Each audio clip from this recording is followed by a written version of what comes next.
host, Andrew Clegg.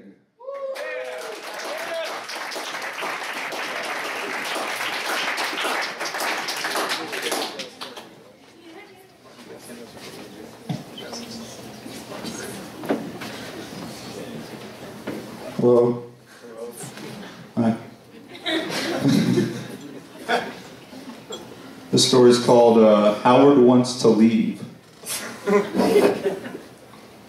The magical island that Howard the Bear Fairy lived on wasn't actually all that magical. The pixies that lived there didn't twitter about with jubilant energy like pixies often did on other islands.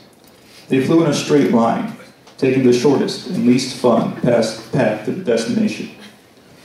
Only a handful of trees could talk, and fewer than that had anything particularly wise to say. Some of them, even, were a little racist.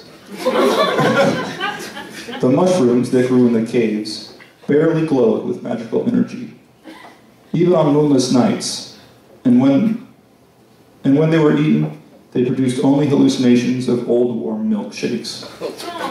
On top of all that, the dating scene was atrocious. Howard was lonely, and he wanted to leave. One day, he was digging through a beehive. Howard overheard some bumblebees talking about an island far away where there lived many beautiful mermaids. "Excuse me, bumblebees," interrupted Howard, trying to be polite in his thunderous yet innocent voice. "But what did you say was on that island?"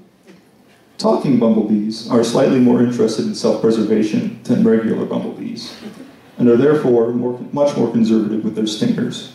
Howard could steal honey as he pleased, and the bees would try to ignore him. It took a moment for the bees to realize that Howard was talking to them. "Who, me?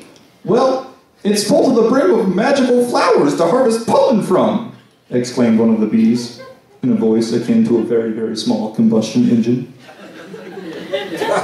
"No, but what did you say before that?" pressed Howard. "Oh, you mean the Mermaid Island? Yeah, there were lots of mermaids there. I don't think I've ever seen so many mermaids. The oddest thing, though, was that normally you see mermaids wearing those uncomfortable-looking seashell bras, but these mermaids didn't wear hardly anything." "How did you get to that island?"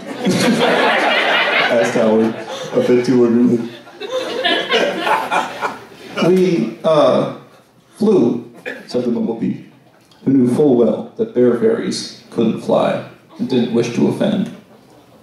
"I see," said Howard, more saddened than offended, and returned to his cave for the night.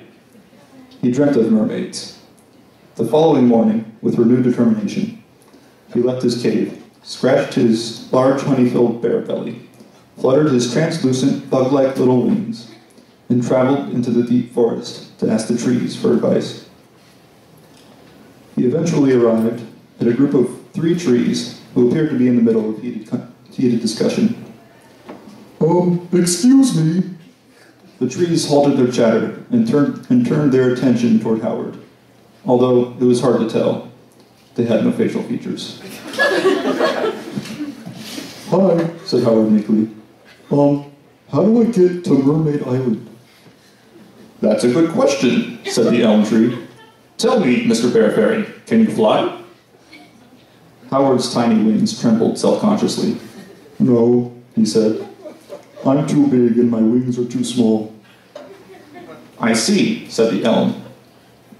"Well, traveling to a different island might be difficult then. Not many magic folk ever successfully leave this place. Fellow trees, how might our friend here be able to find a new home?" "You should go to the fishing village and see if the men will lend you a boat," chimed in the birch tree. "Ever since that village of men moved in a few decades ago, this place has gone completely to shit," mentioned the spruce tree. "You're not supposed to call them men anymore," corrected the birch tree. "It upsets the females. You're supposed to call them humans nowadays." "It doesn't make any difference what you call them. They have no respect for nature. They're not to be trusted," said the spruce. "They're likely to turn you into a carpet. They cut down my cousin Bruce last year. He's a table now."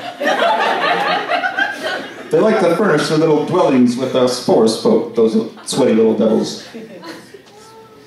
Your cousin couldn't even talk, said the birch tree. You're just being a spigot.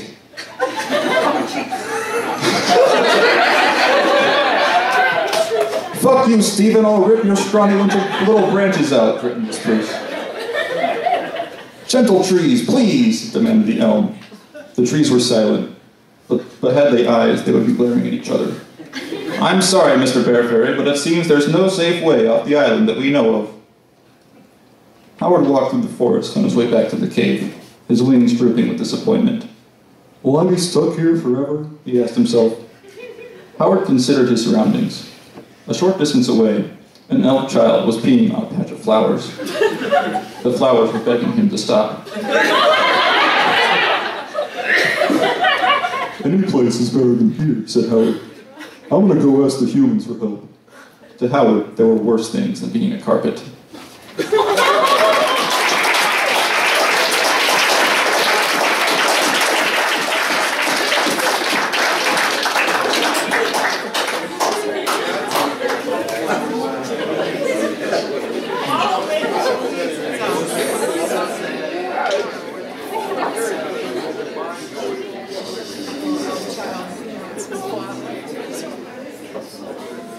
8.8, 9.2, and 9.3.